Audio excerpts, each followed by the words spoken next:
आप खुद यहाँ अपने मायके में एक मुफ्तखोर की तरह रहती है, इसीलिए आप जानती हैं कि मुफ्तखोरी किसे कहते हैं। उस सरला अरोरा को तो मैं छोड़ूंगी नहीं।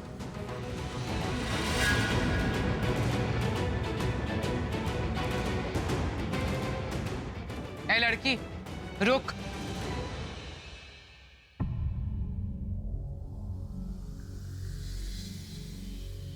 मेरी बात कान खोल के सुन लो। तुम्हारी वो मिडिल क्लास माँ, बात करने की तमीज है नहीं उसे अच्छी तरह से समझा दो कि बड़े लोगों के साथ बात किस तरह से की जाती है। I'm sorry, मुझे समझ में नहीं आया। तुम्हारी वो मिडिल क्लास माँ आई थी यहाँ लूथरा हाउस में अपना मुंह उठा के तुम्हारी सगाई के लिए इनवाइट करने। एक बात तो मेरी समझ में नहीं आई कि तुम्हारे जीजा अभी मेहरा और उसकी फैमिली को इनवाइट नहीं किया, पहले हमें इनवाइट करने आ गई। अब ऐसा कौन सा रिश्ता है हम लोगों के साथ कि अपने रिश्तेदारों को इनवाइट नहीं कर रही है वो?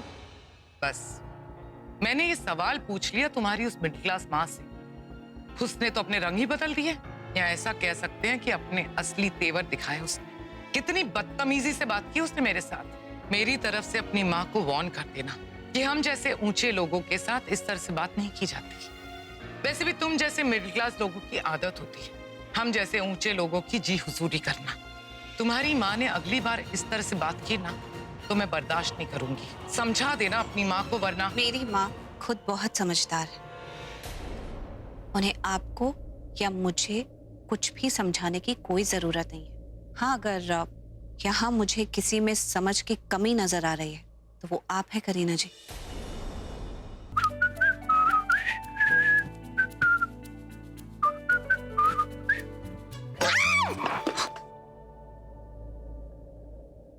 तुम अंधे हो गए हो? इतनी जल्दी में कहाँ जा रहे हो कि दिखाई नहीं दे रहा रास्ते में कौन है कौन नहीं है? ओ हाँ, इतनी जल्दी में तो तुम अपनी नई वाली गर्लफ्रेंड से मिलने जा रहे होगे, है ना?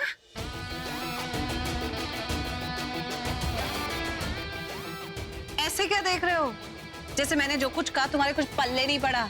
सब पता है मुझे। अपनी एक्टिंग अपने पास रखो। देख लिया था कल मैंने तुमने कैसे उस लड़की का नंबर लिया, फिर अपना नंबर उसे दिया, फिर उसे हग किया, रेस्टोरेंट की डोर तक उसे छोड़ने गए। तभी समझ गई थी कि कल के कल ही तुम उसके साथ डेट फिक्स करने वाली, क्योंकि ऐसे मैटर्स में वो टाइम वेस्ट तो करता नहीं है। क्यों मिस्टर फ्लर्ट लूथरा? क्या बात है पीटर? तुम तो बड़ा नोटिस करने लगी मुझ पे नजर रखी हुई थी क्या? I mean, कहीं ऐसा तो नहीं कि तुम्हें मुझ में रोमांटिक दिलचस्पी हो गई? मुझे ना तुम में दिलचस्पी नहीं है, रोमांटिकली तो दूर की बात।